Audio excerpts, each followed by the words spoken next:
حامد کرزئی اور اشرف غنی کے دور حکومت میں افغانستان اور پاکستان کے تعلقات انتہائی کشیدہ اور خراب تھے، جس کی وجہ سے افغانستان ہمیشہ پاکستان پر بھارت کو ترجیح دیتا تھا۔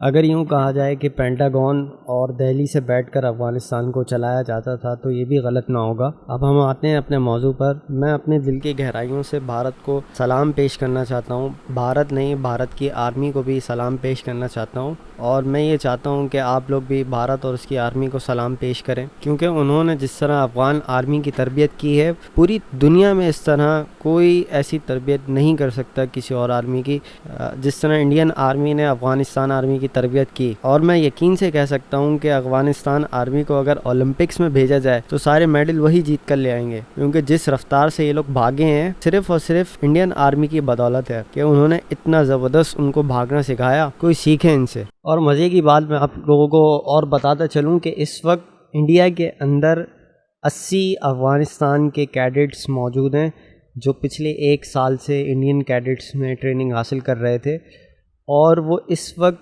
افغانستان جانے سے ڈر رہے ہیں۔ کیوں؟ صرف اور صرف طالبانوں کی وجہ سے۔ یہ ایک مسلمانوں کے لیے بہت بڑا پیغام ہے، جن مسلمانوں کے دلوں میں دنیا بس چکی ہے اور انہوں نے مسلمانوں کو چھوڑ کے کافروں کو اپنا دوست بنا لیا ہے۔ آج ان کے دلوں سے خدا کا خوف ختم ہو گیا ہے اور وہ اس طرح ڈر ڈر کے بھاگ رہے ہیں۔ اور ذرا ان طالبانوں پر نظر ڈالیے، یہ طالبان ہم مسلمانوں کے لیے جیتی جاگتی مثالیں کہ مسلمانوں کا ڈر اور خوف کس طرح ہوا کرتا تھا، مسلمانوں کا غلبہ کس طرح کافروں کے دل و دماغ پر حاوی ہوا کرتا تھا، یہ کس طرح دم دبا کر پیٹ موڑ کے بھاگ جایا کرتے تھے۔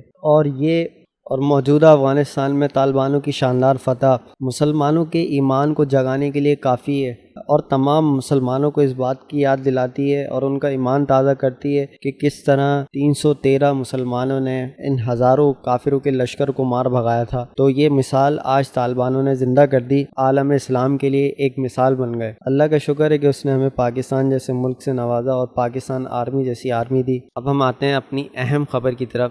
پاکستان آرمی نے افغان طالبان کو نئے سرے سے ایک نئی فوج بنانے کی پیشکش کی ہے، جو فوج پاکستان افغانستان کو بنا کر دے گا۔ NDS یعنی نیشنل ڈائریکٹوریٹ آف سیکیورٹی، یعنی افغانستان کی خفیہ ایجنسی، جس کو ISI نے نئے سرے سے تربیت دینے کی پیشکش کی ہے۔ اور BBC نے تو یہ دعویٰ تک کر دیا ہے کہ جنرل فیض حمید کا جو دورہ تھا وہ اسی پیشکش کو لے کر تھا، لیکن اس پیشکش کے ساتھ ہی پاکستان نے طالبان حکومت پر یہ شرط بھی عائد کی ہے کہ جب تک وہ اپنی حکومت میں تمام دھڑوں کو شامل نہیں کر لیتے، یعنی تمام قوموں کو اپنی حکومت میں شامل نہیں کر لیتے، تب تک وہ افغانستان کی اس نئی حکومت کو تسلیم نہیں کریں گے اور نہ ہی اس پیشکش پر ابھی عمل کیا جائے گا۔ تاہم عسکری قیادت کا کہنا ہے کہ یہ پیشکش پاکستان کی جانب سے موجودہ افغان حکومت کو تسلیم کیے جانے اور افغان فوج میں تمام حلقوں کی نمائندگی سے مشروط ہے۔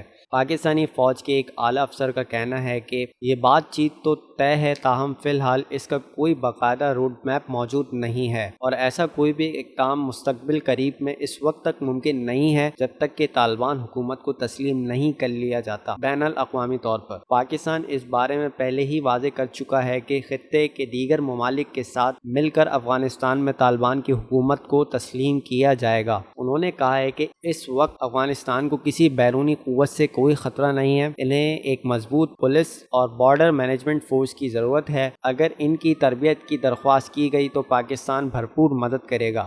اسی کے ساتھ ہم اپنی ویڈیو کا اختتام کرتے ہیں۔ کمنٹ سیکشن میں کمنٹ کر کے بتائیے گا کہ آپ کو ہماری ویڈیوز کیسی لگیں، جس سے ہماری حوصلہ افزائی ہو سکے۔ اپنا خیال رکھیے گا۔ خدا حافظ۔